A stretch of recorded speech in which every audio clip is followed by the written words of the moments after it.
Allah pemberi. Jadi kalau kamu juga ikut-ikutan, bukan jadi orang yang senang menerima, tapi jadi orang yang senang memberi, maka Allah SWT akan alirkan kepadamu rezeki-rezeki yang bahkan dari arah-arah yang tidak disangka-sangka.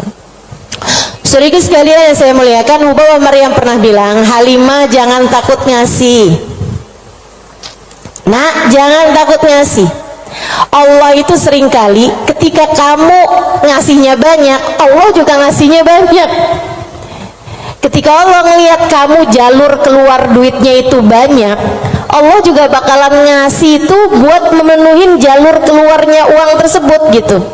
Assalamualaikum warahmatullahi wabarakatuh.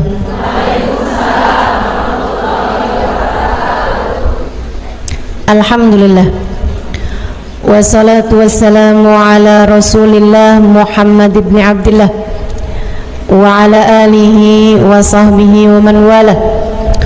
Subhanaka la ilma lana illa ma 'allamtana innaka antal alimul hakim. Rabbi syrah li sadri wa yassir li amri wahlul 'uqdatan min lisani yafqahu qawli, amma ba'du. Baik, sebelum kita mulai, kita akan baca niat belajar bersama-sama. Mudah-mudahan ilmunya nanti sekali lagi jadi ilmu yang manfaat buat kita sekalian. Bismillahirrahmanirrahim. Nawaitu ta'allum wa ta'lim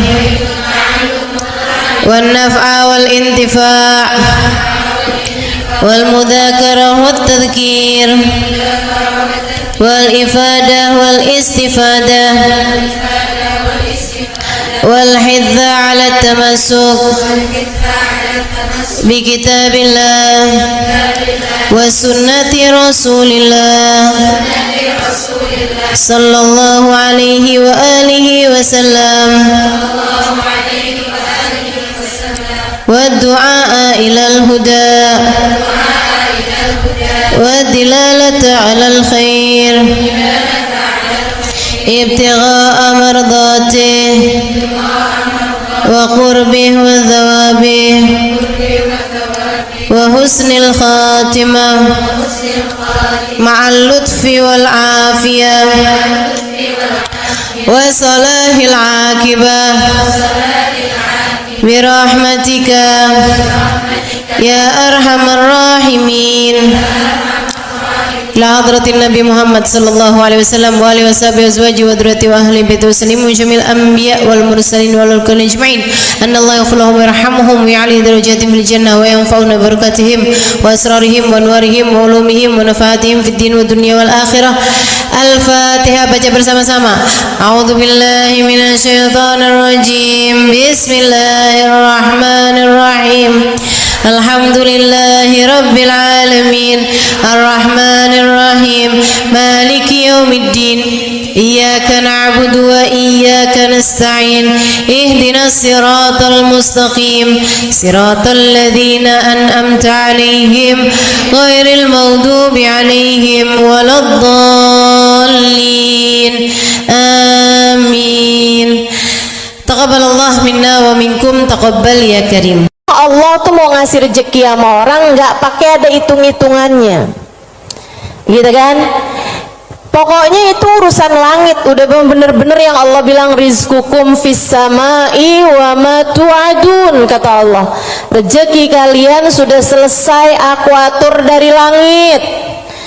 Rezeki kalian sudah selesai aku atur dari langit. Saudaraku sekalian yang saya muliakan, nah kalau kita kepengen gitu kan, kayak rezekinya digampangin, cara dapetnya gampang, menyenangkan, itu juga sama Allah udah dikasih clue-cluenya. Salah satu cluenya adalah dengan rajin sedekah. Salah satu cluenya adalah dengan rajin memberi, bukan hanya sedekah.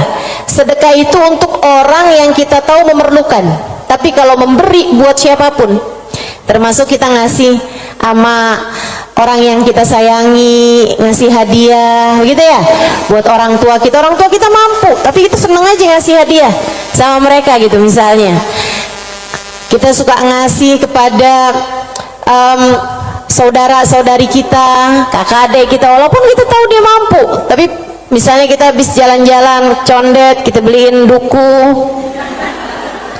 udah nggak ada ya, kita beliin salak condet kan, dulu mah masih ada tuh, ingat tuh, gitu. Sedikit sekalian yang saya muliakan, itu memperbanyak rezeki, mempermudah rezeki, mempermudah jalurnya rezeki yang sudah Allah Subhanahu wa taala bagikan kepada kita, teman-teman sekalian. Nah, ini saya ingat ucapan Hubabah Maryam Al-Haddar, guru saya almarhumah. Beliau itu orang paling dermawan yang pernah saya kenal. Pasti ada banyak orang-orang dermawan, tapi orang paling dermawan yang saya kenal itu Baba Maryam Al-Haddar. Sedikit sekalian, beliau tuh kalau bepergian bisa jadi lupa bawa uang buat belanja, lupa bawa uang buat apa, tapi nggak pernah lupa bawa uang buat sedekah. Karena memang ini orang satu senengnya ngasih luar biasa. Siapapun aja dia kasih, anak-anak ketemu dia kasih, orang tua ketemu dia kasih. Dan dari Hubabah Maryam tuh saya juga jadi ngerti bahwa ternyata semua orang suka dikasih. Subhanallah, semua orang tuh seneng aja dikasih gitu, walaupun dia orang mampu sekalipun gitu ya, tapi kalau dikasih tuh kok seneng aja gitu. Betul nggak? Ini yang katanya Nabi Muhammad, tahadau tahabu, saling beri hadiahlah kalian, maka kalian akan semakin saling sayang, semakin saling cinta. Makanya para ibu mesti yang besar hati buat selalu bisa ngasih sama anak-anaknya, para istri ngasih buat suaminya, gitu kan ya, saudara ngasih buat saudaranya, dan seterusnya gitu. Itu memang adalah bagian dari kita pengen cari ridha Allah SWT. Irhamukillah, dengan cara memberi tersebut itu ya, ngambil sifatnya Allah SWT. Allah tuh mu'ti, Allah pemberi. Jadi kalau kamu juga ikut-ikutan, bukan jadi orang yang senang menerima, tapi jadi orang yang senang memberi, maka Allah SWT akan alirkan kepadamu rezeki-rezeki yang bahkan dari arah-arah yang tidak disangka-sangka. Saudara sekalian yang saya muliakan, Hubabah Maryam pernah bilang, Halimah jangan takut ngasih. Nak, jangan takut ngasih. Allah itu seringkali ketika kamu ngasihnya banyak, Allah juga ngasihnya banyak. Ketika Allah ngelihat kamu jalur keluar duitnya itu banyak, Allah juga bakalan ngasih itu buat memenuhin jalur keluarnya uang tersebut gitu. Atau Babah kayak begitu, jangan takut buat ngasih, nak, jangan takut buat ngasih. Subhanallah, itu sering saya inget-ingetin tuh, jangan takut buat ngasih, jangan takut buat ngasih. Kadang-kadang tuh orang punya banyak aja, kalau mau keluarin duit tuh kayak disuruh keluarin separuh nyawa gitu, penuh perhitungan ya. Makanya ada satu cerita, salah satu dari habaib teriak-teriak manggil anaknya. Misalnya anaknya namanya siapa? Husin misalnya. Sen, Sen. Anaknya sebelah saya nih namanya Husin. Sen. Si Husin ini kan dia dengar panggilan, tapi dia nggak tahu ayahnya ada di mana. Dia bilang, "Ma, Abah ada di mana sih, Bah? Ini Husin, Bah. Lebih, Bah." Kata abahnya, kamar mandi, nak. Iya, Bah. Dikirain suruh ngambil sabun, apa kehabisan odol gitu kan. Sen, tolong ambilin duit Abah, nak. Ada di gesper Abah warna hijau. Iya sih. Habaib-habaib gitu suka punya gesper warna hijau. Gespernya habaib tuh ya. Jadi gespernya dipakai bukan buat celana panjang, tapi buat sarung. Ada yang tahu nggak? Anak-anak zaman sekarang nggak pada tahu nih, nggak seru ah.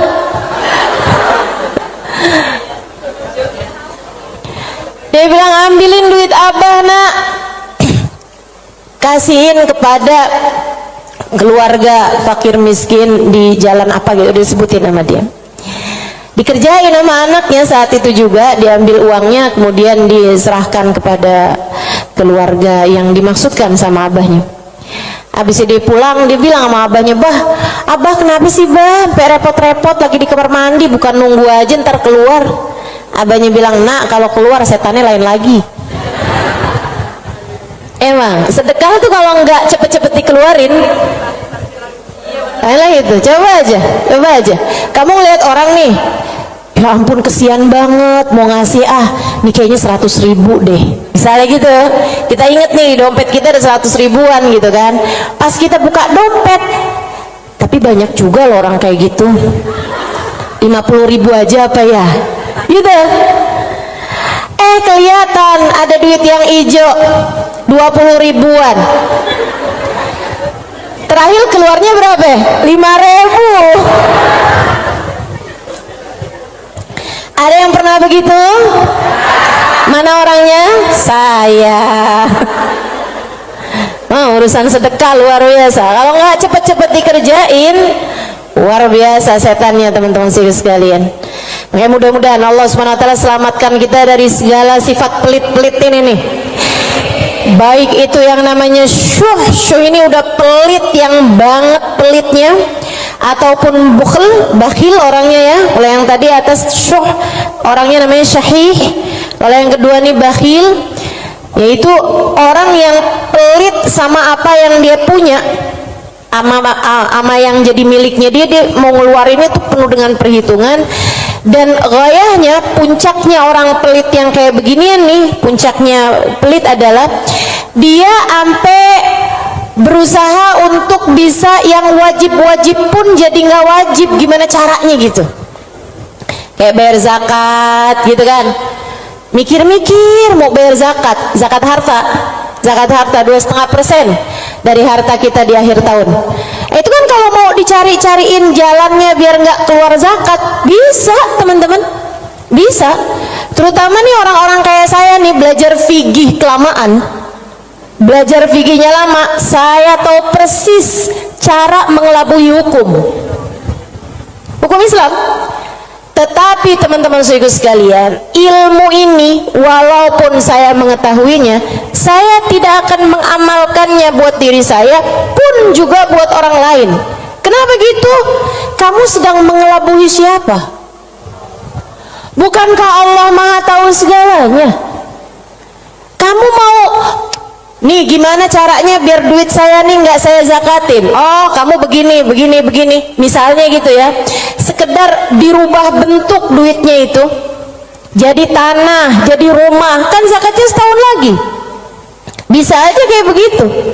Akan tetapi teman-teman saudaraku sekalian, sekali lagi ini pengelabuhan urusan dunia.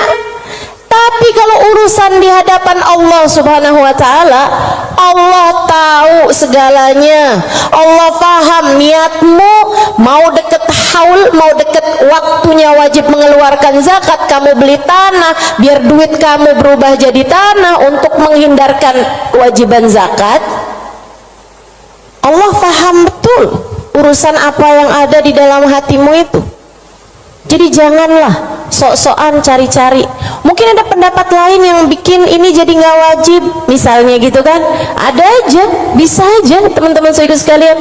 Orang yang belajar fikih bertahun-tahun itu akan ngerti caranya hal-hal yang seperti itu. Tapi tentu saja kita tidak akan mengamalkannya, sebab yang kita cari bukanlah pandangan manusia, yang kita cari bukanlah hukum dunia, akan tapi yang kita cari adalah yang di sisi Allah Subhanahu wa Ta'ala. Saya jadi ingat sama Syaiban. Ini yang dianggap sama Imam Syafi'i sebagai salah satu guru-gurunya Imam Syafi'i. Imam Syafi'i satu hari ditanya sama muridnya Imam Ahmad bin Hanbal, siapa aja guru-gurumu tuan? Sebutin sama Imam Syafi'i, fulan bin fulan, fulan bin fulan, fulan bin fulan. Kata Imam Syafi'i, Syaiban Ar-Ra'i. Siapa? Syaiban Ar-Ra'i. Kok saya nggak pernah dengar ya yang satu ini? Imam Syafi'i itu orang pinter, saudaraku sekalian, sangat pinter. Nih saya ceritain kecerdasan, kepandaian Imam Syafi'i. Imam Syafi'i itu kalau mau ngafal halaman 276, 277-nya ditutup dulu. Kenapa gitu? Karena kalau saya kelihatan suka ikutan masuk juga. Kecerdasan jenis apa itu coba? Ini kayaknya udah tingkat langit ke-7 nih cerdasnya nih. Itu bisa-bisanya gitu. Saya kalau mau ngafalin halaman misalnya 276, saya baca berulang-ulang, itu pun juga masih belum apal-apal gitu kan. Besokannya lagi saya ulang lagi, besokannya lagi saya ulang lagi juga gitu. Karena kalau nggak diulang-ulang ntar kayak suka gampang lupa nggak sih? Saudaraku sekalian yang saya muliakan, ini buat ibu-ibu sih kayaknya nggak relate deh. Kita nih kadang-kadang baca surat Al-Kafirun aja bu, ujungnya nggak ke bawah-bawah. Bismillahirrahmanirrahim. Qul ya ayyuhal kafirun la a'budu ma ta'budun wa la antum a'biduna ma a'bud wa la ana a'budu ma abattum wa la antum a'biduna ma a'bud wa la ana a'budu ma abattum wa la antum. Mana dia nih ujungnya nggak kena-kena. Imam Syafi'i hafal Quran di usia 7 tahun seperti kita hafal surat Al-Fatihah sekarang. Kita hafal surat Al-Fatihah kan nggak kebalik-balik tuh. Apal aja biar sambil goreng, sambil apa aja yang namanya Fatihah mah nggak pernah keliru ya bu ya. Nah itu Imam Syafi'i hafal Al-Quran 30 juz kayak kita hafal surat Al-Fatihah sekarang. Disampaikan oleh guru kami Sayyidil Habib Umar bin Hafid. Teman-teman sekalian, gimana enggak tuh Imam Syafi'i itu belajarnya kayak gitu tuh modelannya tuh. Dulu Imam Syafi'i itu orang sangat nggak punya teman-teman. Imam Syafi'i itu duduk di majelisnya Imam Malik. Itu beliau pertama hadir duduknya di luar aja, nggak dicatat, dengerin aja. Karena nggak istilah katanya nggak ikutan bayar sekolahnya, jadi dia di luar gitu kan. Satu waktu habis selesai murid-murid pada keluar, gurunya nih ngeliatin si anak ini dipanggil sama gurunya gitu, terus tanyain, belum Imam Malik ini ya, gurunya yang masih awal, masih dasar, tanyain gitu, nak tadi apa yang saya terangkan? Dia bisa ngulangin semua yang diterangin sama gurunya 100%. Habis itu gurunya bilang, nak kenapa kamu nggak duduk di kelas saya? Dia bilang, karena saya nggak ikutan bayaran. Nggak apa-apa, duduklah nak di kelas saya akan berbangga dengan kamu bisa duduk di kelas saya. Dah tuh Imam Syafi'i. Kalau mau ngafalin halaman sebelah, halaman yang sesudahnya tuh ditutup dulu sama beliau, karena gampang banget masuk, asal kelihatan kelebetan udah langsung masuk. Kecerdasan yang luar biasa teman-teman saudaraku sekalian yang saya muliakan. Nah ini satu waktu ditanya sama muridnya Imam Ahmad bin Hambal, guru-gurumu siapa aja tuan? Sampein si ini. Kenal, rata-rata Imam Ahmad bin Hambal kenal, mereka adalah ulama-ulama pada masa tersebut gitu, yang disebut sama Imam Syafi'i, Syaiban Ar-Ra'i. Baru nggak kenal. Siapa tuh Syaiban Ar-Ra'i? Ra'i dia bilang, kata Imam Syafi'i, tukang gembala kambing. Penasaran, pengen dong kenal. Oh ya, nanti saya akan ajak kamu. Satu hari diajak nih sama Imam Syafi'i, Imam Ahmad bin Hambal diajakin pergi ke tempatnya Syaiban Ar-Ra'i. Di mana diajakinnya? Di tempat gembalaan kambing. Sambilan tuh kambing digembala, Syaiban sholat. Kambingnya makan rumput, dianya sholat. Habis saya sholat, di Imam Syafi'i sama Imam Ahmad bin Hambal duduk di situ. Assalamualaikum warahmatullahi wabarakatuh. Syaiban, waalaikumsalam warahmatullahi wabarakatuh. Syaiban, saya nih datang kemari nih, katanya Imam Ahmad bin Hambal, karena Imam Syafi'i waktu saya tanya salah satu gurunya, dia menyebutkan dirimu, wahai Syaiban. Emang Syafi'i ini ada-ada aja. Tawadu kan, bukan yang ya gitulah saya. Walaupun saya kelihatannya penggembala kambing ya, tapi jangan remehkan. Saya gurunya Imam Syafi'i, nggak gitu. Dia bilang, Imam Syafi'i ini emang ada-ada aja. Bagaimana mungkin penggembala kambing seperti saya jadi gurunya Imam Syafi'i? Kata Imam Syafi'i, Syaiban, saya datang kemari ini mau bertanya, beberapa permasalahan. Oh iya, boleh. Apa pertanyaanmu? Yang pertama, kami mau tanya kepadamu urusan sholat. Kalau kamu nih ngerjain sholat, terus kamu lupa Syaiban, ini udah 2 rakaat apa baru 1 rakaat ya? Apa yang harus kamu lakukan wahai Syaiban? Syaiban jawab, ala madhabina au ala madhabikum, sesuai madhab kalian atau sesuai madhab saya? Oh, Syaiban punya madhab, maaf, Syaiban punya madhab. Katanya Imam Syafi'i, emang ada 2 madhab nih dalam masalah ini? Iya, tentu saja. Madhab kalian selalu berbeda dengan madhab saya. Oh, boleh kami tahu kalau sesuai dengan madhab kami gimana Syaiban? Kalau madhab kalian, kalau lupa berapa rakaat sholat, ngambil rakaat yang sedikit, kemudian sesudahnya sujud sahwi. Iya benar, kata Imam Syafi'i, benar. Begitu memang yang disampaikan oleh baginda kita Nabi besar Muhammad sallallahu alaihi wasallam.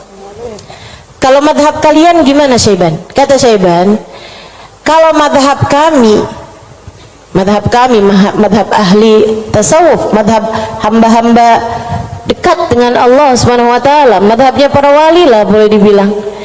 Dia bilang, kalau kami sholat menghadap Allah tapi kami sampai lupa berapa rakaat kami menghadap kepadanya, artinya kan pikirannya kemana-mana. Dia adalah orang yang sudah kurang ajar kepada Allah. Dia harus dihukum dengan puasa setahun dan qiyamul lail setahun. Itu hukuman buat orang, itu pelajaran buat orang yang bisa sampai lupa ngadep sama Allah Subhanahu wa ta'ala. Ada yang mau ikutan madhabnya Syaiban?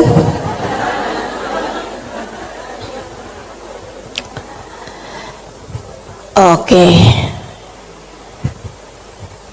Imam Ahmad bin Hanbal mikir, pantesan nih orang jadi gurunya Imam Syafi'i. Nggak salah. Dia bilang, pertanyaan yang kedua wahai Syaiban, ini saya mau nanya urusan zakat. Baik, ini kan kamu kan punya banyak kambing nih Syaiban nih, yang kamu gembalakan nih kambing-kambing mau bukan? Iya, kambing saya, kata Syaiban. Ada kayak berapa ekor lah kambingnya. Dia bilang, berapa zakatnya kambingmu ini wahai Syaiban? Syaiban kembali nanya, ala madhabina am ala madhabikum? Madhab saya apa madhab kalian? Dia bilang, emang ada 2 madhab juga nih dalam urusan zakat ini nih? Iya, selalu ada opini-opini, pemahaman-pemahaman dalam urusan agama. Dan teman-teman, agama Islam ini satu-satunya agama yang memperbolehkan kamu untuk, bahkan menyuruh kamu untuk selalu berpikir. Agama yang paling natural, agama yang sesuai sama pola pikir manusia. Kamu harus berpikir biar selamat dari api neraka. Kamu harus berpikir, gitu kan? Bahkan Allah ketika menceritakan tentang orang-orang ahli neraka, lahum qulubun la yafqahuna biha, kata Allah. Mereka punya hati, punya pikiran, tapi nggak dipakai mikir. Akhirnya jadi ahli neraka. Orang selalu aja tuh, fa'tabiru ya ulil albab, gitu kan? Maka ambillah pelajaran dari sini wahai yang berpikir. Disuruh berpikir. Kita ini dalam Islam ini disuruh berpikir, nggak boleh kayak yang udah ini doktrinnya agama, udah ikut aja. Nggak bisa. Islam ini adalah agama yang selalu memerintahkan kamu buat berpikir. Makanya Syaiban kepikiran tuh jawaban-jawaban yang tidak sesuai dengan konteks fikih, tapi tidak salah. Teman-teman, ya orang yang lupa rakaat kemudian dia merasa bahwa dirinya adalah seorang yang kurang ajar sama Allah Subhanahu wa taala karena menghadap Allah, tapi kepikirannya gelambiar kemana-mana. Kalau dia kemudian menghukum dirinya sendiri dengan puasa sepanjang tahun, ya itu tentu adalah sesuatu hal yang luar biasa tingginya gitu. Seseorang yang sudah mencapai tingkat spiritualitas yang sangat-sangat berkelas. Ditanya nih urusan zakat nih, berapa zakatnya wahai Syaiban? Katanya Syaiban, ala madhabina am ala madhabikum? Sesuai dengan madhab kalian apa sesuai dengan madhab saya? Kalau madhab kami gimana Syaiban? Orang kan biar tahu kan mesti tahu perbandingannya. Oh, kalau madhab kalian 40 ekor kambing, 1 ekor kambing, 121 2 ekor kambing, selanjutnya setiap 100 1 ekor kambing. Iya benar, kayak gitu tuh zakatnya kambing menurut Islam, sesuai dengan apa yang sudah diajarkan baginda kita Nabi besar Muhammad. 40 1 ekor kambing, 121 2 ekor kambing, selanjutnya setiap 100 1 ekor kambing. Jadi kalau kamu punya 900 ekor kambing berarti 9 ekor gitu. Kalau menurut madhab kalian gimana wahai Syaiban? Syaiban kemudian menjawab, kalau madhab kami, saya ini budaknya Allah. Innama ana abd, saya ini adalah budaknya Allah. Dan seorang budak tidak memiliki harta, sebab semua harta budak adalah harta majikannya. Dan itu benar, harta budak adalah harta majikannya. Jadi kambing-kambing saya ini ya udah terserah Allah aja. Kalau diperlukan saya kasih, kalau nggak diperlukan nggak saya kasih. Kalau kemudian misalnya nih punya kambing 20 gitu kan, tapi nih lagi ada orang mau ngawinin nih, perlu 3 ekor kambing, ya udah keluarin 3 ekor kambing. Saya nggak pernah merasa memiliki kambing-kambing saya. Berapapun yang diperlukan akan saya keluarkan, sebab bukan milik saya, semua hanyalah milik Tuan saya. Saya hanyalah budak, yang saya miliki adalah miliknya Tuan saya. Tuh, hamba berkelas. Makanya mereka tuh ngeluarin duit sebanyak apapun nggak pernah merasa berat. Kenapa? Ngerasanya cuma dititipin doang, nggak pernah ngerasa itu adalah milik dia gitu. Ngerasanya cuma dititipin doang. Makanya sedekahnya gede-gede teman-teman, berjuang dengan hartanya tuh besar-besar. Dan saya ketemu orang-orang semacam itu, punya duit berapa dikeluarin segitu-gitunya tuh. Itu ketemu orang-orang yang seperti itu gitu.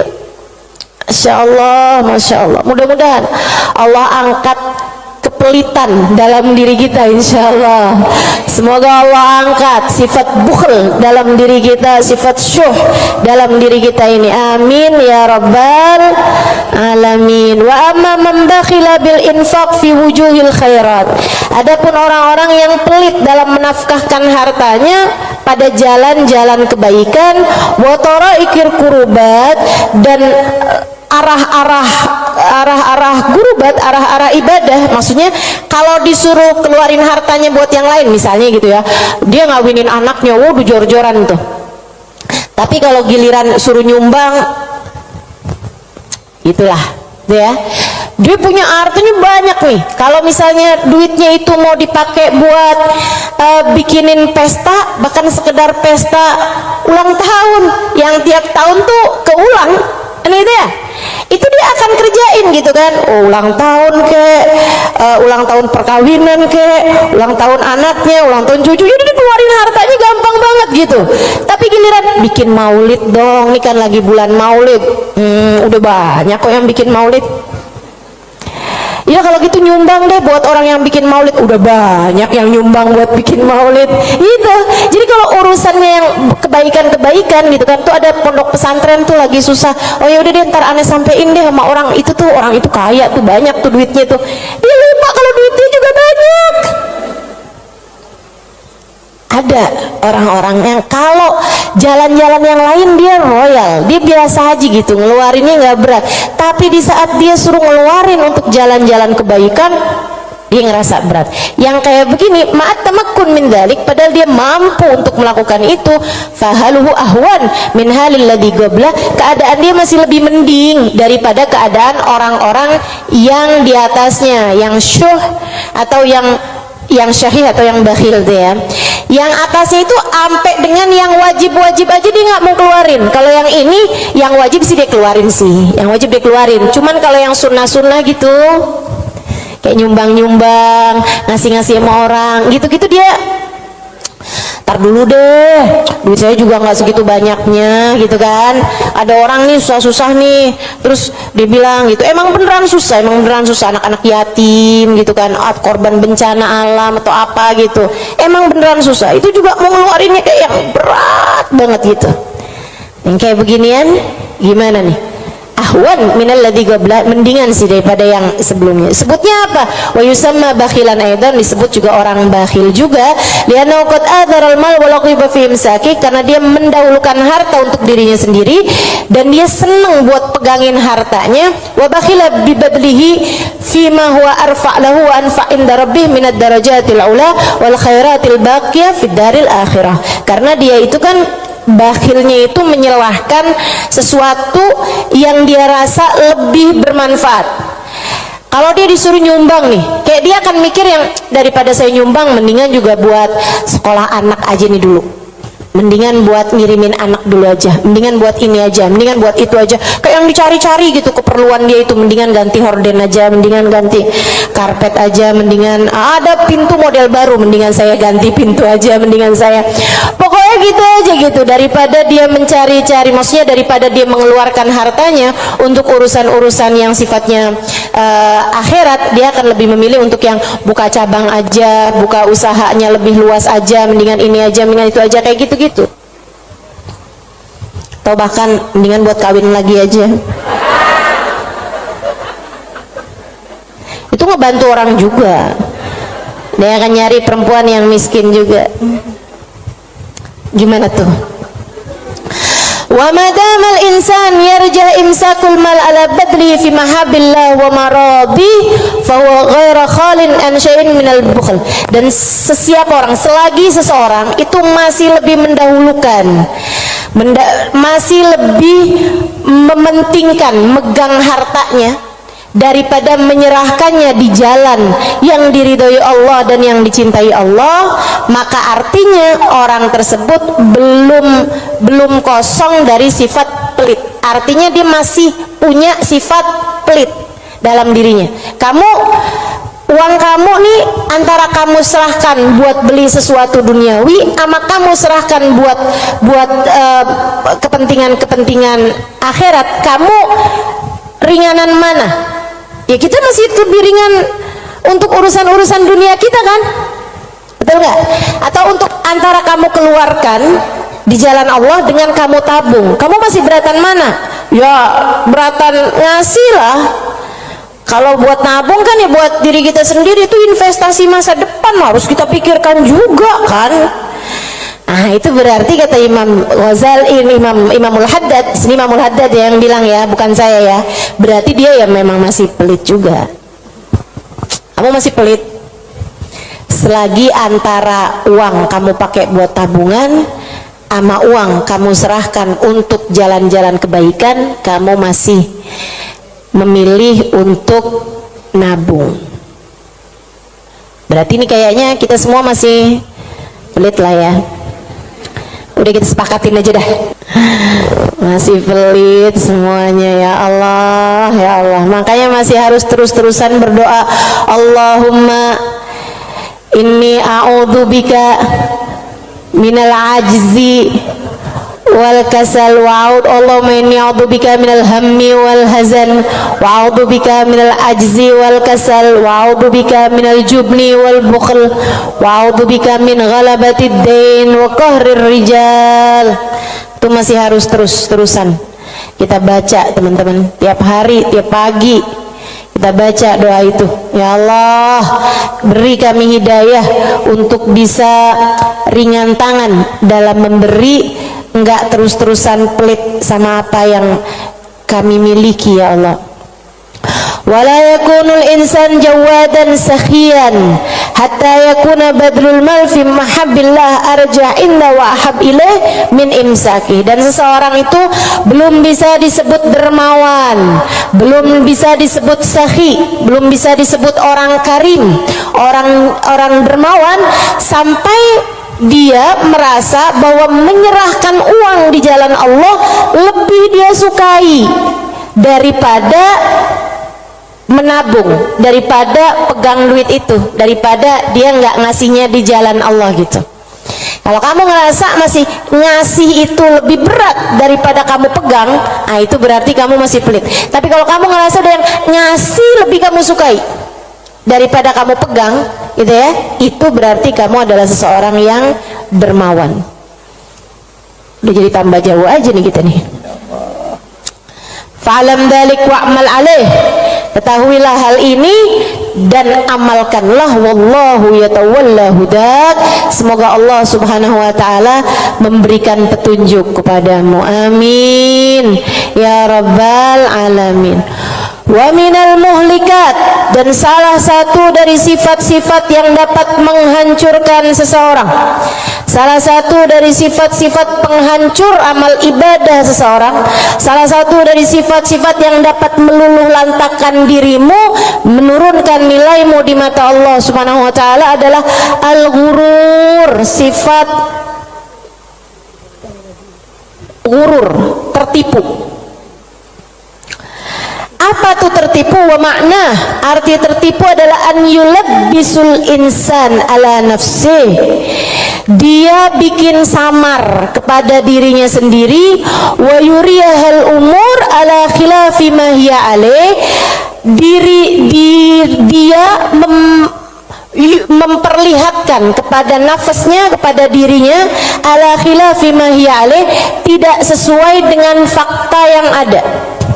Wabalik lidu'fi basiratihi ala din, dan yang seperti ini adalah karena lemahnya pemahamannya, basirahnya, basirah itu pandangan hati, lemahnya pandangan hati dia fiddin, dalam urusan agama, wa qillati ma'rifatihi bihaqaiqi, dan sedikitnya pengetahuan dia dengan hakikat-hakikatnya agama, walijahli li afatil a'mal wa mawaqa'idi syaitan, dan karena yarhamukillah banyak bener sih, ada gak?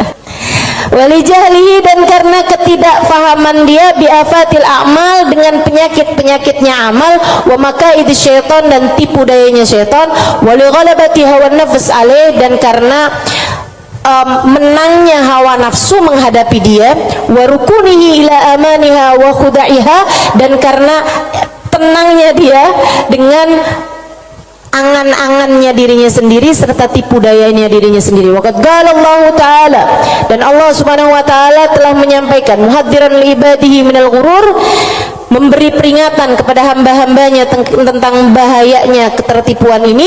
Kata Allah Subhanahu wa taala, ya ayyuhan nas inna wa'dallahi haq, wahai sekalian manusia, sesungguhnya janji Allah itu benar. Fala taghurrannakumul hayatud dunya, janganlah kehidupan dunia menipu kalian, wala taghurrannakum wala yaghurrannakum billahil ghurur, dan janganlah ghurur, tipu daya, menipu kalian dari Allah Subhanahu wa taala. Wa qala ta'ala fi wasfi ba'dil mutarrin, dan Allah Subhanahu wa taala telah mensifati sifatnya orang-orang yang tertipu dengan firman Allah Subhanahu wa taala dalam akhir surat Al-Kahfi, alladzina dhalla sa'yuhum fil hayatid dunya wa hum yahsabuna annahum yuhsinuna sun'a, mereka adalah orang-orang yang sesat jalan mereka di dunia, akan tetapi mereka menyangka bahwasanya mereka telah berbuat banyak kebaikan-kebaikan dunia. Banyak banget nih. Nanti Imam Ghazali, Imam Al-Haddad akan menerangkan tentang mereka-mereka ini. Wa qala ta'ala, dan Allah Subhanahu wa taala juga menyampaikan, walakinnakum fatantum anfusakum wa tarabbastum wartabtum wa gharratkumul amani hatta jaa amrullah wa gharrakum billahil ghurur. Ini ayat ayat sebelumnya sangat indah sekali nih teman-teman. Sebentar saya akan bukakan. Kata Allah Subhanahu wa taala, walakinnakum fatantum anfusakum, akan tetapi kalian telah menipu diri-diri kalian sendiri, wa tarabbastum, dan kalian menunda-nunda, wartabtum, dan kalian merasa ragu, wa gharratkumul amani, dan kalian tertipu dengan angan-angan kalian sendiri, hatta jaa amrullah, sampai datang ajal menjemput kalian, wa gharrakum billahil gharur, dan kalian telah tertipu, dan tipu daya telah menipu kalian dari Allah Subhanahu wa taala. Al-Hadid ayat 14. Al-Hadid ayat 14.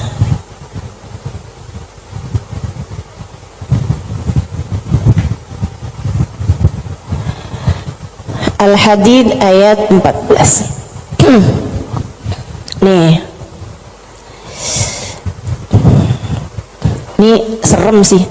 Saya mau baca ayat ini nih, pas baca Quran pas nyampe ayat-ayat ini. Ya Allah, ngerinya. Saya bacain ya.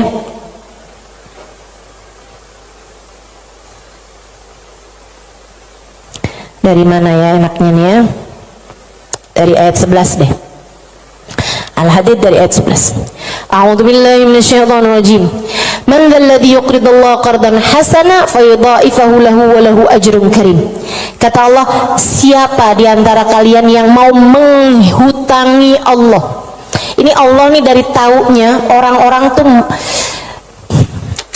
ama hartanya tuh medit banget, pelit banget, sampai Allah bilang, kamu di saat sedekah, kamu nggak lagi ngasih buat orang, kamu lagi ngasih hutangan kepadaku, kata Allah. Kamu lagi ngasih tuh, kamu lagi ngasih hutang sama aku, kata Allah. Man dzalladzi yuqridullaha qardan hasana, siapa yang menghutangi Allah dengan hutangan yang bagus. Hutangan yang bagus tuh ada orang miskin dikasih, ya, ada orang yang kepengen sekolah, nggak mampu sekolah, kamu sekolahkan. Ada janda-janda yang kepengen usaha, nggak punya modal, kamu modalin, gitu kan. Ada orang tua-tua yang emang udah nggak bisa lagi usaha, kamu berikan nafkah bulanan kepada mereka gitu. Ada yang lagi ngebangun misalnya pondok pesantren atau masjid yang memang tidak akan kembali berupa keuangan ya, maksudnya secara langsung gitu kan. Nah itu semuanya ini disebut sebagai jalan-jalan kebaikan. Allah menyebutnya sebagai qardhan hasanah, hutangan kepada Allah. Kenapa Allah bahasanya sampai pakai utang? Dan yang hutang itu Allah, kayak Allah tuh lagi yang tenang, utang, aku akan bayar. Dan aku kalau bayar nggak main-main, aku lipat gandakan minimal 10 kali lipat.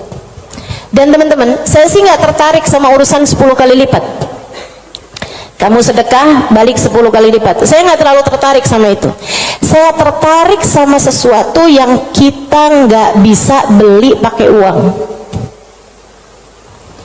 yang kita nggak bisa beli pakai uang. Itu yang lebih membuat saya tertarik ketika bersedekah. Maksudnya gini nih, kalau misalnya kayak kalau kamu ngasih 100.000, Allah bakal gantikan dengan 1 juta, 10 kali lipat kan. Saya nggak terlalu tertarik sama yang begituan. Saya lebih tertarik kalau kamu kasih 100.000, Allah akan berikan kepadamu Halimah sesuatu hal yang bahkan kamu nggak bisa belinya dengan uang. Dan itu nyata teman-teman. Kamu nggak bisa beli kesolehan anakmu. Mau beli di mana? Mau beli di mana?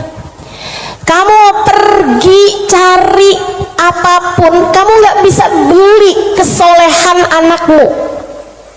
Kayak apa rasanya kamu bangun di waktu malam, terus kamu lihat, kok kamar anak saya nih lampunya masih nggak gelap semuanya ya, biasanya kalau tidur dia gelap semua.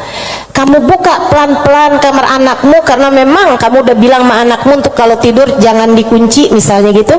Kamu buka kamar anakmu dan di sanalah kamu lihat di jam 2 malam, jam 3 malam dia sedang bersimpuh di atas sejadahnya. Kamu bisa beli di mana hal kayak begituan? Saudariku sekalian yang saya muliakan, kamu punya anak-anak hatinya baik-baik, bahkan kamu punya suami hatinya menyayangi kamu dengan tulus, bisa beli di mana? Kamu memutuskan untuk pakai skincare, pasang filler, kamu udah sulam alis, sulam bibir, kamu bahkan mungkin oplas, nambahin tingginya hidung, belum tentu bikin hati suamimu sayang padamu, betul? Beli di mana tuh rasa sayangnya suami kepada seorang istri? Belinya sama Allah Subhanahu wa ta'ala, sebab Allah yang menggerak-gerakkan hati manusia. Saudaraku sekalian yang saya muliakan, Allah tuh kalau kamu kasih hutangan sama Allah Subhanahu wa ta'ala, kamu sedekahkan hartamu di jalan Allah Subhanahu wa ta'ala, Allah bisa bayar kamu dengan hal-hal yang gak bisa kamu beli pakai uang. Keberkahan kehidupan, kesolehan hati anak-anak, rasa sayang, rasa cinta di hati suamimu kepadamu,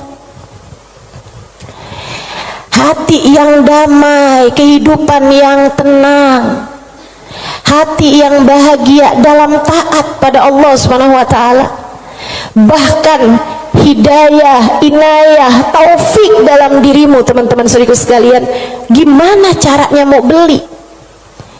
Kamu bisa bangun di waktu malam, kemudian 2 rakaat, 4 rakaat, 6 rakaat kamu mengerjakan ibadah pada Allah, kemudian kamu beristighfar, kemudian kamu berdoa, kemudian kamu menyebut-nyebut namanya. Kenikmatan yang kayak begituan kamu nggak bisa beli pakai uang. Itu hidayah dari Allah Subhanahu wa ta'ala. Suamimu nggak mau sholat kecuali dengan berjamaah, itu hidayah dari Allah Subhanahu wa ta'ala. Yang beginian nih hidayah-hidayah menuju kepada surga Allah Subhanahu wa ta'ala, hati lapang, hidup bahagia, hati tenang, nggak bisa dibayar pakai uang. Gak bisa dibayar pakai uang. Dibayarnya pakai apa? Yang bisa mengerjakan adalah Allah, maka hutangi Allah. Allah bisa membayarnya dengan itu semua. Karenanya saya sampaikan teman-teman, saya nggak tertarik sama yang kalau kamu sedekah balik 10 kali lipat. Kalau kamu keluarin, kamu jual motor, kamu kasih sedekah, kamu dapat Avanza. Enggak, saya nggak tertarik, mohon maaf. Bukan karena saya nggak tertarik sama pemberian Allah, tapi pemberian Allah yang masih bisa dibeli dengan uang, itu adalah pemberian-pemberian yang tidak berkelas. Allah bahkan memberinya kepada orang paling kafir di atas muka bumi sekalipun. Tapi kesolehan hati anak-anakmu, kesolehan hati suamimu, kesolehan dirimu sendiri, Allah kasih hidayah buat kamu bangun di waktu malam membaca beberapa ayat Al-Quran. Allah kasih kamu bangun di waktu malam, kamu menengadahkan tangan berdoa kepada Allah Subhanahu wa ta'ala. Saat itu Allah, setiap kali kamu memanggil ya Allah, ya Allah, ya Allah, Allah menjawab labbaik ya abdi was'adaik, labbaik wahai hambaku, apa yang kamu mau, apa yang kamu mau, minta apa yang kamu mau. Ampuni dosa-dosa saya ya Allah. Allah bilang labbaik hambaku, aku ampuni dosa-dosamu. Mudahkan saya berbuat kebaikan ya Allah, labbaik hambaku, labbaik hambaku, aku akan memudahkanmu berbuat kebaikan. Kasih saya ilmu yang manfaat ya Allah, labbaik hambaku, aku akan beri padamu ilmu yang manfaat. saudariku sekalian yang saya muliakan, yang ini nih tidak akan Allah berikan kecuali kepada hamba-hambanya yang dia cintai. Assalamualaikum warahmatullahi wabarakatuh.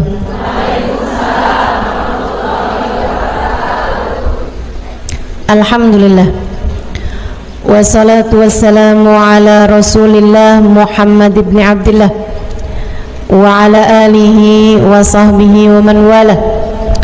Subhanaka la ilma lana illa ma 'allamtana innaka antal alimul hakim.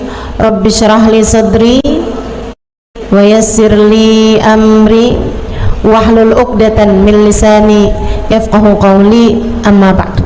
Baik, sebelum kita mulai, kita akan baca niat belajar bersama-sama. Mudah-mudahan ilmunya nanti sekali lagi jadi ilmu yang manfaat buat kita sekalian. Bismillahirrahmanirrahim. Nawaitu ta'allum wa ta'lim wan naf'a wal intifa' wal mudzakarah wat tadhkir wal ifadah wal istifadah wal hidza ala tamassuk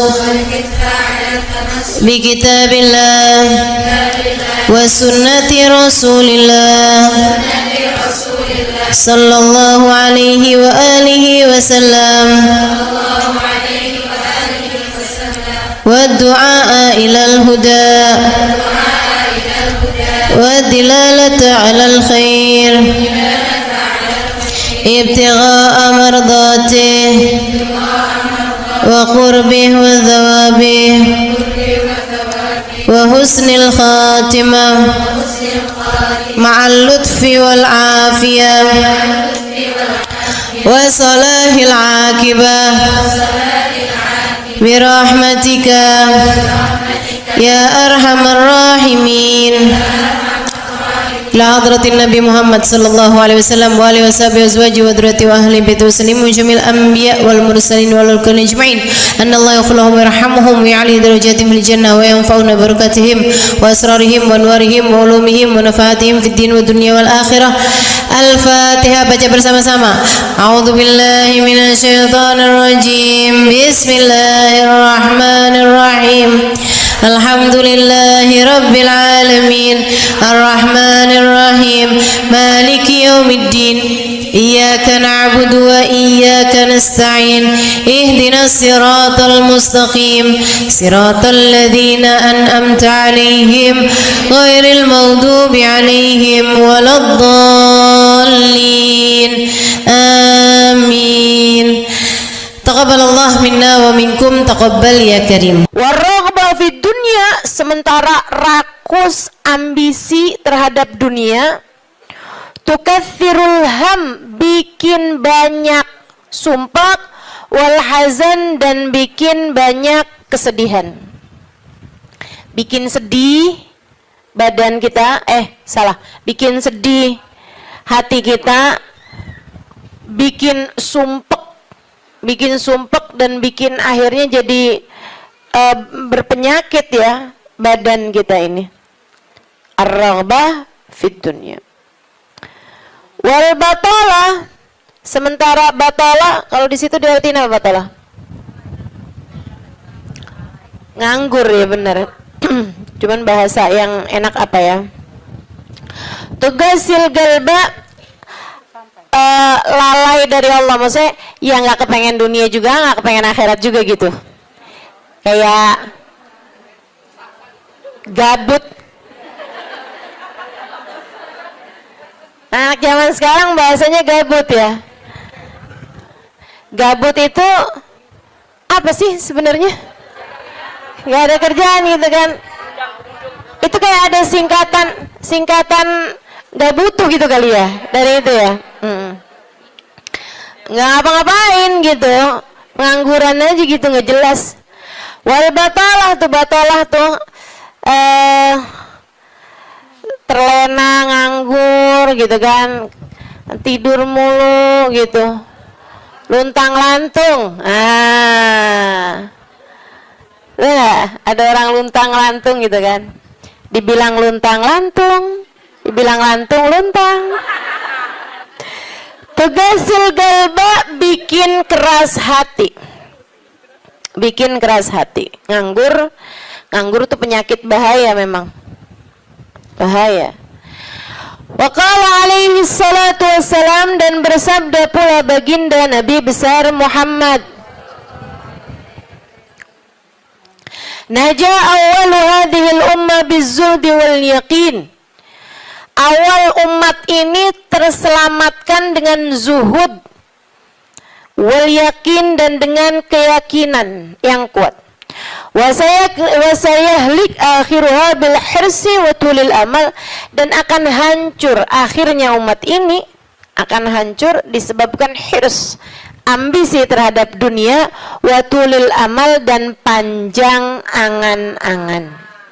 Wa ma warada minal ayati wal akhbar wal athar fi dammid dunya wa dammil muhibbina laha warraghibina fiha wa dammil hirsi 'alaiha kharijun anil hasr.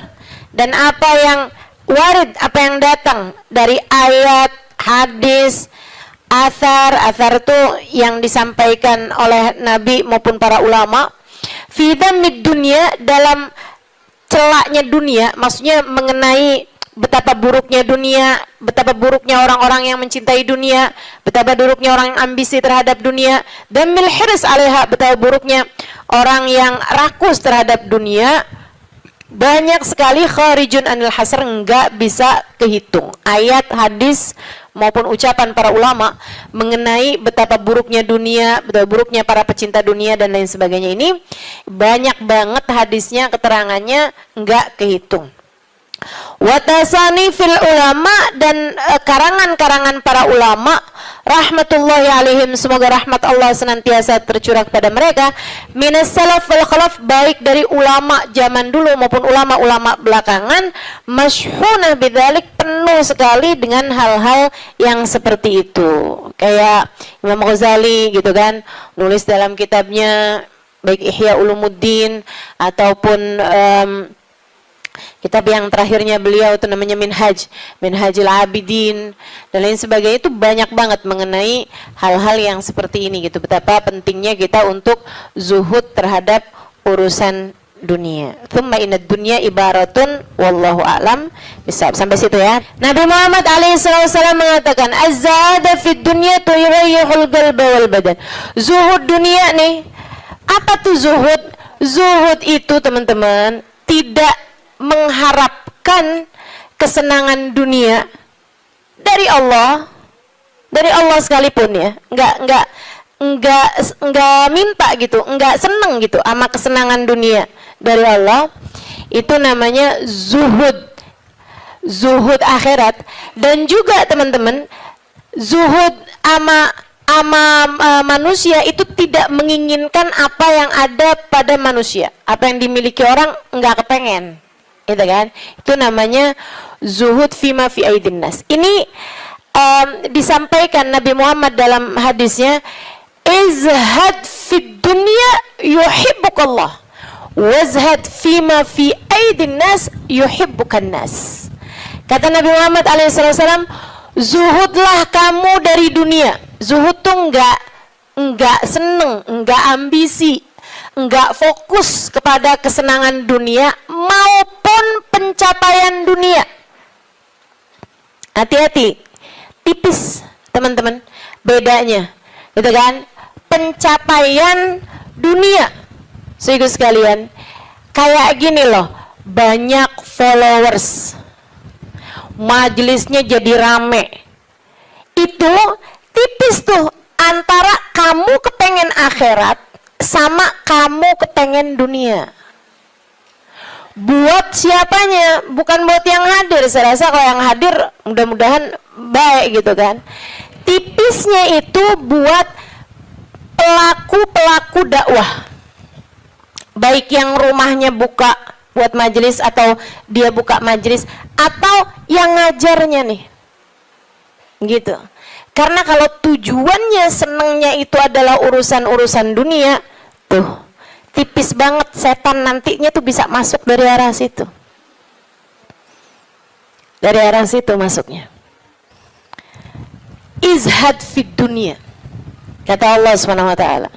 Makanya dari tipisnya nih yang saya sebut tadi itu ya, kayak keinginan kamu tuh dunia apa akhirat, keinginan kamu tuh pujian manusia atau pujian Allah. Itu sampai-sampai banyak dari para wali-walinya Allah Subhanahu wa taala meninggalkan kemasyhuran dunia karena khawatir sama hatinya. Banyak saudaraku sekalian.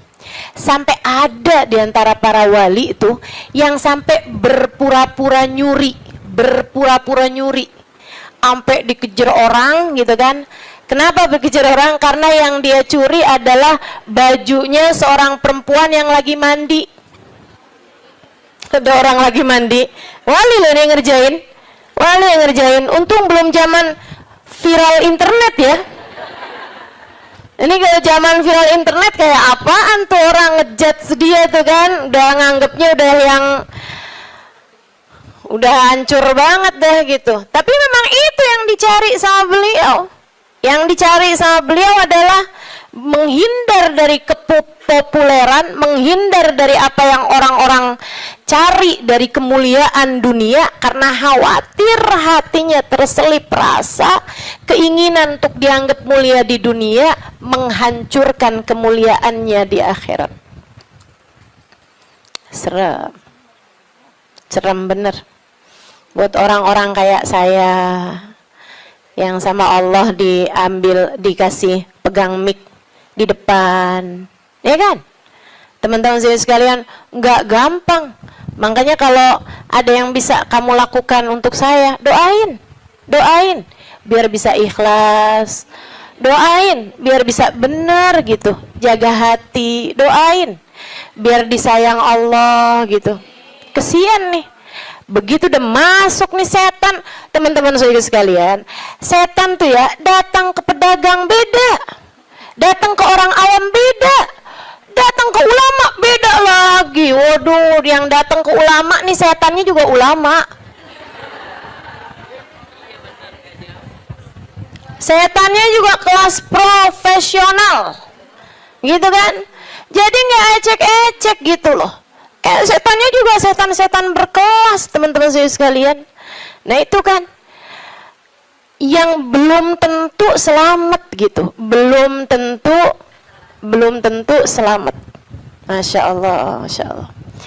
Ada tuh zamannya Imam siapa ya? Ada Imam Ghazali cerita dalam Ihya-nya. Kita suka ketawa-ketawa tuh dengerin cerita Imam, maksudnya kalau baca ceritanya Imam Ghazali yang begitu-begituan. Kata Imam Ghazali dalam Ihya-nya tuh, ada orang atau di Minhaj ya, wallahu a'lam, pokoknya salah satu kitabnya Imam Ghazali lah. Imam Ghazali cerita, ada orang dia itu ulama, teman-teman. Cuman ulamanya itu masih suka yang ya gitulah, masih ada kesenangan dunianya. Senang sama popularitas, senang sama dimuliain orang, senang sama ini sama itu. Ada satu ulama khomul, ulama yang lain nih, ulama yang nggak seneng namanya terkenal, nggak seneng, dia nggak seneng sama urusan begituan, urusannya antara dia sama Allah, tapi ilmunya luar biasa. Ulama yang kedua nih, ini ulama yang pertama nih, saya nggak inget namanya gitu ya, dua-duanya nih saya nggak inget namanya. Nah ulama yang pertama nih, dia lagi khutbah Jumat, teman-teman saya sekalian, dia ngomong sesuatu yang dinisbatkan kepada ulama yang kedua yang nggak senang keterkenalan apa ini, teman-teman. Dia ngomong bahwa saya pernah dengar kayak, kan ada orang-orang itu ya Allah, mudah-mudahan Allah bersihkan hati kita semuanya nih ya. Ada orang-orang yang kalau cerita sama orang lain, bahkan di mic sekalipun, senang menunjukkan kedekatannya sama ulama yang lain atau sama orang-orang yang berilmu, guru-guru apa segala macam gitu kan ya. Yang tujuannya adalah biar orang tahu nih, gua deket sama si ini, gua deket sama si itu. Paham maksud saya? Mudah-mudahan Allah selamatkan hati saya, mudah-mudahan Allah selamatkan hati kita semua. Sehingga sekalian, dia bilang tentang ulama B nih. Dia bilang, saya pernah dengar syekh ini mengatakan gitu kan. Syekh itunya hadir di majelis tersebut. Ya. Dan yang diomongin sama Syekh A ini tentang Syekh B itu nggak pernah diomongin sama Syekh B-nya. Paham? Jadi ulama A ini bohong tentang ulama B. Bohongnya di khutbah Jumat cuman untuk menunjukkan betapa dekatnya dia sama ulama B tersebut itu. Dia ngomong kayak begitu, sehingga sekalian, tahu apa yang dikerjain sama ulama B? Ulama B ini yang, kenapa nih anak?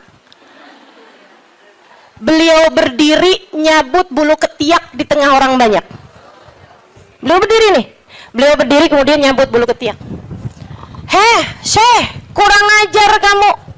Ini waktunya khutbah. Saya nggak pasti itu khutbah Jumat atau khutbah yang lain nih ya. Ala kulli hal, Syekh, ngapain kamu di waktunya khutbah? Kamu malah cabut bulu ketiak. Duduk Syekh, nggak punya adab. Kata Syekh B ini, kamu yang nggak punya adab nak. Kamu yang nggak punya adab pak. Kenapa kamu mengingatkan saya untuk sesuatu hal yang sunnah? Nyabut bulu ketiak, kalau nggak salah emang hari Jumat ya. Nyabut bulu ketiak hari Jumat hukumnya sunnah. Ala sunnah. Walimada astahi, dia bilang, kenapa saya mesti malu? Kamu gak punya malu apa depan orang-orang kamu nyabut bulu ketiak? Bulu ketiak itu kan buat laki-laki sama laki-laki nggak aurat. Sesama perempuan aja nggak aurat. Bulu ketiak ya, maaf ya. Teman-teman sekalian, beliau bilang walimada astahi. Kenapa saya mesti malu? Ana ala haq wa anta alal batil. Saya mengerjakan barang hak, kamu mengerjakan barang batil. Dia bilang saya mengerjakan barang hak, nyabut bulu ketiak sunnah hari Jumat. Dia bilang kamu ala batil. Karena kamu menceritakan tentang saya sesuatu yang tidak pernah saya katakan. Saya Syekh Fulan min Fulan, sebutin nama dia namanya. Ya Allah, merah padam mukanya. Seram teman-teman, seram. Ya gitulah. Kadang-kadang tuh sampai tipis banget keinginan dakwah atau keinginan pamer. Tipis. Setannya tuh ngebisikin sampai kayak suara semut. Katanya Nabi Muhammad alaihi salatu wassalam, ar-riya yadhubbu ala ummati kadhabibin naml. Riya itu bersuara di hati umat saya kayak suaranya semut. Nyaris enggak kedengeran. Enggak kedengeran suaranya. Antara kamu seneng agama Allah jadi tinggi atau kamu seneng nama kamu jadi tinggi. Tipis, segaris, bahkan lebih tipis daripada kulit bawang, teman-teman. Oke, mesti terus minta perlindungan sama Allah. Ya Allah, ya Allah, ya Allah, ya Allah. Bimbing terus ya Allah, ya Allah, ya Allah. Gitu. Mudah-mudahan Allah karuniakan keikhlasan bagi kita sekalian insyaallah. Sebab yang namanya pencapaian akhirat teman-teman. Dan pencapaian akhirat kita nggak pernah tahu. Pencapaian akhirat tuh kita nggak pernah tahu. Taunya kapan? Ntar di akhirat. Namanya juga pencapaian akhirat. Taunya entar di akhirat. Saat kamu berhasil menghadap Nabi Muhammad. Saat namamu menjadi seseorang yang dikenal oleh Nabi Muhammad. Kalau mau bangga tar di sana. Kalau mau bangga ntar di sana. Saat kamu bisa melewati jembatan Sirat secepat kilat. Saat kamu bisa selamat masuk surga Allah Subhanahu wa taala. Saat kamu bisa digiring di belakang bagindamu Nabi besar Muhammad. Mau membusungkan dada saat itulah silahkan. Mau ngerasa diri sesiapa saat itulah silahkan. Mau menganggap diri berhasil mencapai kemuliaan saat itulah silahkan. Mau menganggap diri mencapai pencapaian dalam dakwah saat itulah silahkan. silahkan. Mau menganggap diri soleha, saat itulah silahkan. Jika sampai namamu dipanggil oleh Nabi Muhammad, jika sampai kamu diperkenankan bersalaman dengan Nabi Muhammad, jika sampai Nabi Muhammad berkata raditu biki, aku ridho kepadamu, saat itulah silakan melayang-layang teman-teman. Sebelum itu terjadi, kamu masih antara-antara, kamu masih ada di tepi jurang. Selagi itu belum terjadi, kamu masih ada di persimpangan jalan antara dinaikkan kepada Allah atau dihancurkan oleh Allah Ta'ala. Kita nggak pernah tahu. Kita nggak pernah tahu. Makanya selalu minta sama Allah, ya Allah, karuniakan keikhlasan agar ngerti melakukan sesuatu hanya untukmu, ya Allah. Karuniakan keikhlasan, mengajar karenamu, belajar karenamu, buka majelis karenamu, hadir majelis karenamu, nyumbang majelis karenamu. Karuniakan keikhlasan, ya Allah. Sholat karenamu, sedekah karenamu, bantu orang karenamu. Begitu enggak lillah, dilepeh sama Allah, teman-teman, jadi apa? Enggak jadi apa-apa. Mau ribuan jamaah, mau kayak gimana yang terjadi juga, kalau dilepeh sama Allah jadi apa? Ditolak sama Allah, mau apa kamu? Mudah-mudahan Allah karuniakan keikhlasan.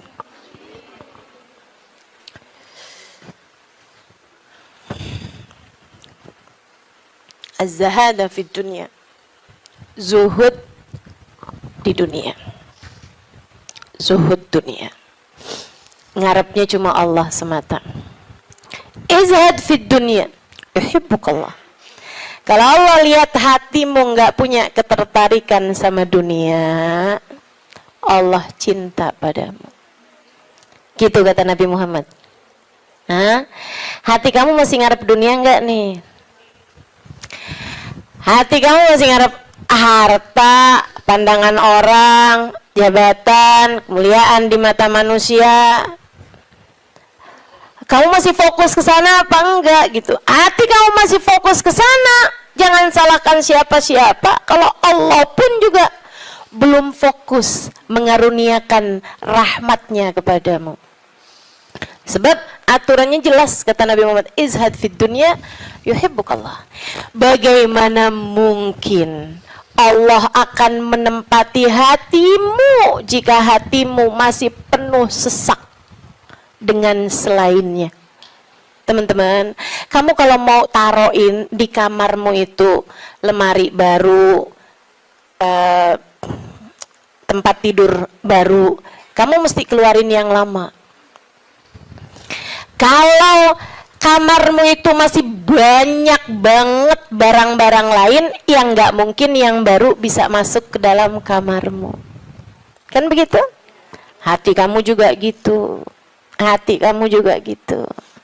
Saudara sekalian yang saya muliakan, bagaimana mungkin Allah akan berkenan bertahta di hatimu jika hatimu selama ini masih penuh sesak dengan selainnya? Penuh sesak dengan selainnya, penuh sesak dengan anggapan orang, penuh sesak dengan cinta manusia. Yang kamu pikirin gimana biar suami tetap cinta padamu. Duh, kamu luar biasa. Siapa yang lagi di WhatsAppin sama suami, siapa yang lagi diteleponin sama suami, sekarang suami lagi di mana, sama siapakah, jangan-jangan dia sedang berada dalam pelukan perempuan yang lain. Waduh, bagaimana kamu berharap Allah bertahta dalam hatimu jika hatimu penuh sesak dengan selainnya. Teman-teman, keluarkan nya yang kecil-kecil agar nya yang besar berkenan bertahta di hatimu. Keluarin yang lain-lain. Keluarin perkara harta, perkara cinta manusia, pujian orang, semuanya keluarin.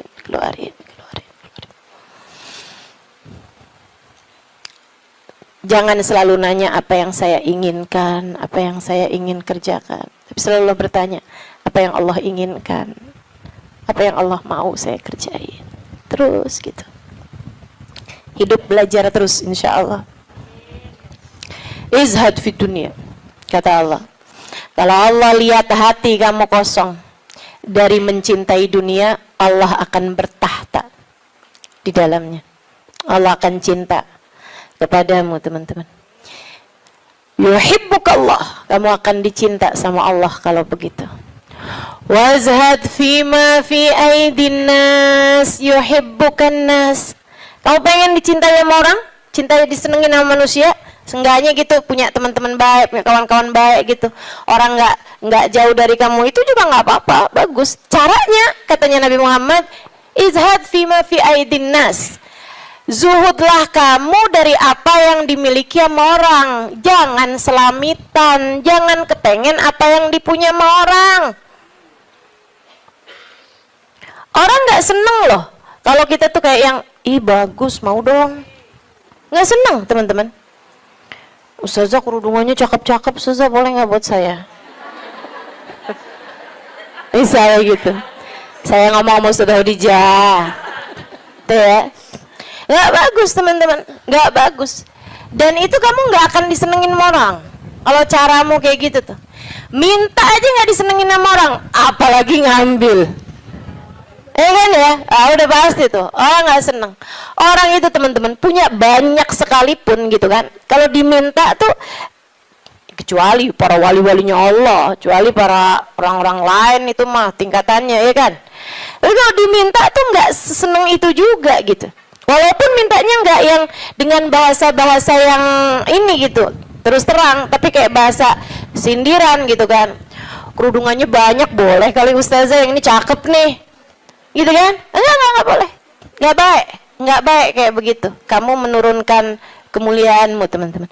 Yang kata Nabi Muhammad tuh, 1 titik hitam di wajahmu di akhirat nanti setiap kali kamu meminta kepada orang lain. Izhad fima fi aidin nas. Apalagi kalau sampai kamu, hati kamu nggak pernah tertarik sama apa yang dipunya sama orang. Oh, dicinta sama Allah.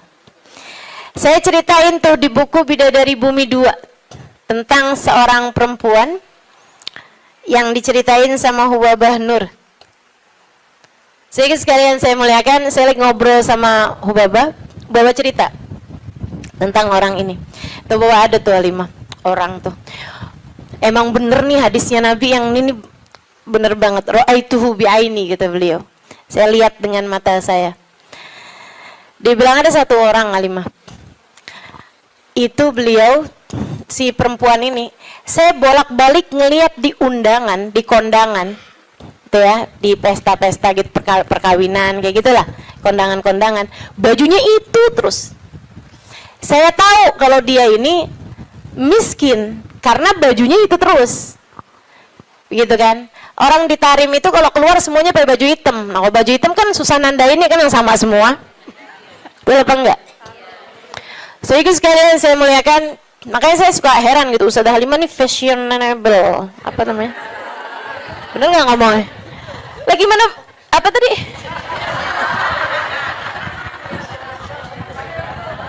Gimana ngomongnya? Itu dah, pokoknya itu dah. Lah orang saya tiap hari pakai hitam. Begitu ya. So itu sekalian.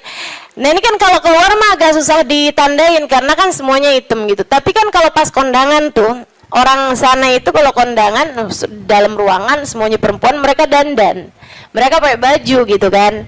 Pakai baju yang berwarna-warni, ya. Pakai baju warna-warni. Enggak ada yang pakai baju hitam tuh.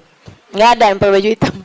Saya waktu dulunya nggak tahu gitu kan, saya pakai baju hitam aja gitu masuk. Buka. Waduh, gimana nih mau buka ya? Habisannya terus udah ngerti gitu lama-lama. Jadi teman-teman, kata Hubabah, orang ini kalau kondangan baju itu mulu. Akhirnya saya punya niat, kalau nanti saya keluarin baju, saya panggil tuh orang. Saya cari tahu dan dia di rumahnya ini apa, keluarganya siapa gitu, saya paham, saya tahu tempatnya, karena Tarim tuh kecil, kota kecil, ya, semua orang memang saling kenal satu sama lain. Akhirnya dia bilang, kata Hubabah, waktu saya datang baju-baju yang baru-baru, ada orang ngasih ini apa segala macam, yang lama-lama saya keluarin. Hubabah tuh begitu teman-teman, ngajarin kepada kita jangan sampai yang aduh penuh banget, kamu masuknya iya keluarnya kagak gitu kan. Ada yang masuk, ada yang keluar. Akhirnya mau Hubabah baju-baju yang lama-lama tuh dikeluarin, bagus-bagus tentu aja ya, dan semua orang juga seneng dapat bajunya Hubabah gitu kan. Jangan terus minta, jadi kepikir nih berangkat ke Tarim meminta baju mau Hubabah. Tentu berkah kan ya, tentu berkah. Tapi ya sekali lagi jangan minta. Subhanallah teman-teman, kalau nggak minta tuh, kalau mintanya mau ntar kasih.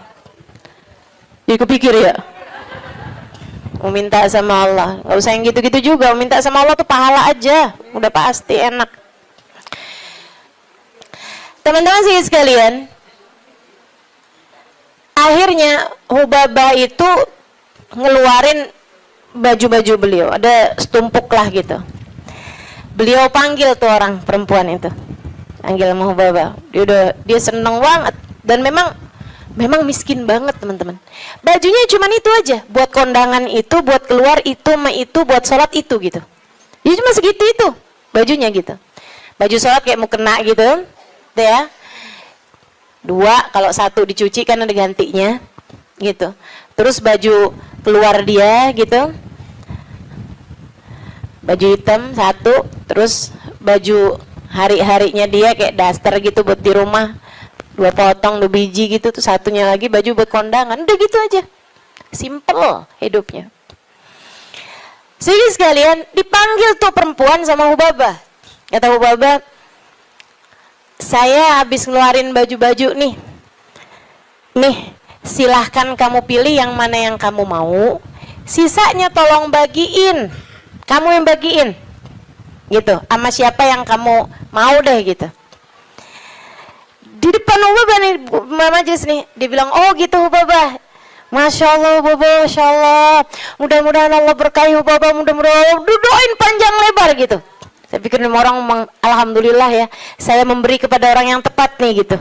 Orangnya seseneng itu gitu dikasih baju. Makasih Hubabah, makasih. Mudah-mudahan Allah tambahin Hubabah, mudah-mudahan doa apanya. Habis itu dia sama 1. Wah, ini cocok nih buat ponakan saya nih. Kata, wah ini cocok nih buat teman saya sih itu. Kata lagi, wah cocok nih buat adik saya nih, ini cocok nih buat tangga saya, ini cocok. Sampai habis semuanya, nggak ada satupun yang buat dia. Kata Hubabah, begitu semuanya buat orang lain tanpa ada satupun yang buat orang tersebut, ya Allah, 5 saat itulah saya jatuh cinta padanya. Bener banget yang Nabi Muhammad bilang, izhad fima fi aidin nas yuhibbukan nas. Ketika kamu tidak tertarik sama apa yang dipunya sama manusia lain, sama orang lain, justru manusia akan cinta padamu. Manusia ini memang unik. Allah tuh seneng kalau ada orang seneng sama apa yang dimiliki sama Allah, Allah seneng. Allah tuh diminta seneng. Allah itu kalau ada orang tertarik sama apa yang ada pada Allah, surga, gitu kan? Itu kan yang Allah janji-janjikan kan? Allah tuh kalau melihat orang tertarik ke surga, tertarik sama hisab yang mudah, tertarik ke perjumpaan dengan Allah, Allah malah seneng teman-teman. Manusia nih justru kebalik. Manusia tuh kalau ada orang tertarik sama apa yang dia punya, malah nggak demen, terutama perempuan. Kalau ada orang tertarik sama suaminya, dia nggak demen banget tuh.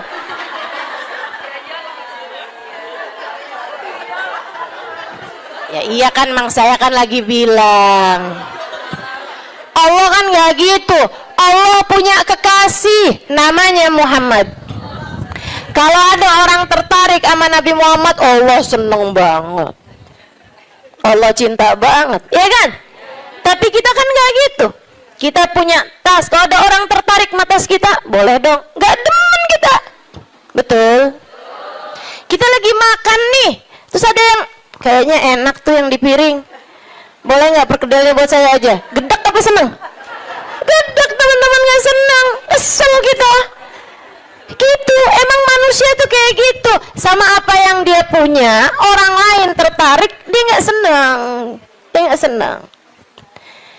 So itu sekalian yang saya muliakan, katanya Ubabah, begitu dia tidak tertarik sama apa yang saya punya, bahkan sama sesuatu yang udah saya bagiin, udah saya kasih sama dia, dia nggak tertarik terhadap dunia, saya jatuh cinta sama dia.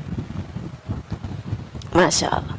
Saya langsung masuk lagi ke kamar, saya ambil baju yang saya sayangi, yang saya sukai, saya lipat bagus-bagus, saya kasihin sama dia. Saya bilang, yang ini untuk kamu, saya minta tolong sama kamu, pakailah baju ini buat kamu, saya nyari berkah dari kamu,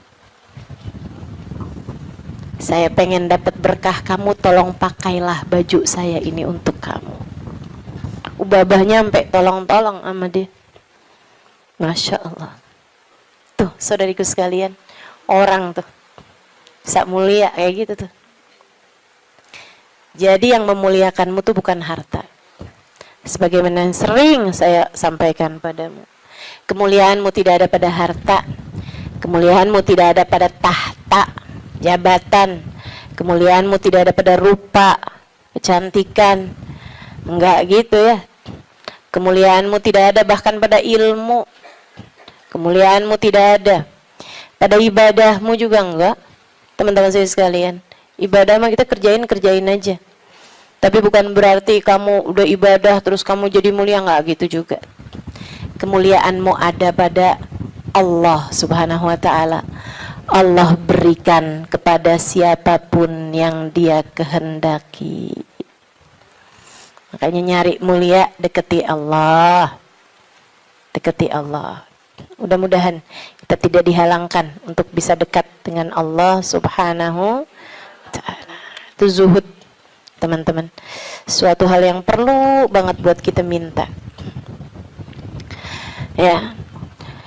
Katanya Imam Ghazali, kalau buat zuhud kayak zuhudnya orang-orang dulu, kayak zuhudnya para sahabat, oh kamu nggak sanggup tuh. Kamu nggak sanggup. Menjadikan semuanya buat Allah, kayak yang saya ceritain kemarin tentang Syaiban Ar-Ra'i. Semua kambing milik Allah Subhanahu wa taala. Yang dimauin sama Allah kita kasihin. Begitu kan? Kita nggak benar-benar punya, katanya Syaiban.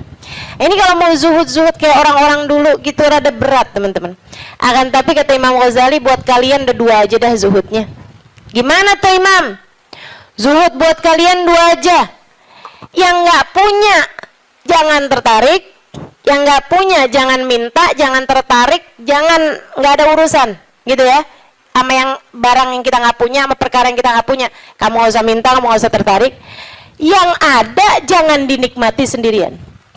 Dunia yang kamu punya jangan dinikmati sendirian, bagi kepada yang lain. Yang kamu nggak punya nggak usah minta. Bahkan kepada yang punya, yaitu Allah Subhanahu wa taala. Yang kamu nggak punya nggak usah tertarik gitu. Ustazah, jadi kita minta sama Allah pun juga nggak usah, Ustazah. Ya kalau kamu nggak sanggup minta sama Allah aja lah. Begitu kan? Minta sama Allah. Jangan sampai minta sama orang. Jangan minta sama suami. Teman-teman saya suka, Ustazah serius nih nggak minta sama suami. Ih, saran saya begitu. Kalau kamu mau ikut saya, saran saya begitu. Saya alhamdulillah sampai sekarang kayaknya hampir nggak pernah minta sama suami. Alhamdulillah. Ya Ustazah kan udah duitnya banyak. Ya sekarang Sekarang duit saya banyak, teman-teman. Sekarang duit saya banyak. Ini saya ceritain ya, sekedar tahaddusan bin ni'mah. Sekedar tahaddusan bin ni'mah. Saya itu pulang dari Tarim, teman-teman, nggak kenal duit. Saya itu kenal dari Tarim, itu bolak-balik, pergi-pergi kemana-mana kagak bawa duit. Masya Allah. Sampai suami sih ketawain saya dulu. Pernah gitu satu waktu, saya pergi majelis. Teman-teman pasti nggak tahu tuh, zaman saya belum terkenal. Tahun 2003, tahun 2002 gitu kan. Saya pernah ada majelis maulid. Banyak dulu majelis maulid yang saya hadir nggak diminta bicara, banyak. Saya berulang kali hadir di Al-Hawi nggak diminta bicara. Ya hadir aja nggak apa-apa. Kenapa emang? Kita ngarep berkah, teman-teman. Ustazah kalau sekarang hadir di Al-Hawi nggak diminta bicara, hadir apa enggak? Ya hadir lah. Beberapa tahun yang lalu juga saya hadir di Kuitang nggak diminta bicara, nggak apa-apa. Kenapa emang? Kenapa emang? Lah kenapa kamu yang repot? Kenapa tuh? Repot kamu? Kalau saya nggak diminta bicara, kamu repot? Nggak apa-apa, teman-teman. Emang kenapa? Kita dapat berkah dari hadir. Kita dapat ilmu dari yang menyampaikan. Kan begitu? Kalau kita diminta bicara, ya bicara. Kita diminta nggak bicara, ya nggak usah pengen bicara. Biasa aja. Diminta diam, kita diam. Diminta bicara, kita bicara. Kan begitu. Hamba Allah subhanahu wa ta'ala. Saudara sekalian saya muliakan, ala kulli hal, gitu ya. Enggak, saya cuma mau bilang aja, maksudnya bahwa yang sekarang kamu kenal itu dulunya juga nggak dikenal, kan begitu ya. Sekarang Habib Umar bin Hafid misalnya gitu, siapa orang nggak kenal sama Habib Umar bin Hafid, ya kan? Apakah pernah ada masanya Habib Umar nggak dikenal? Banyak, panjang masanya Habib Umar juga nggak dikenal, gitu. Jadi biasa-biasa aja. Yang masalah itu adalah rasa hati kita. Ini memang nih kelas-kelasnya ulama yang nggak kenal istilah star syndrome. Mudah-mudahan Allah karuniakan, teman-teman. Untuk orang-orang semacam saya ini mudah-mudahan Allah karuniakan. Jangan sampai tuh kena penyakit.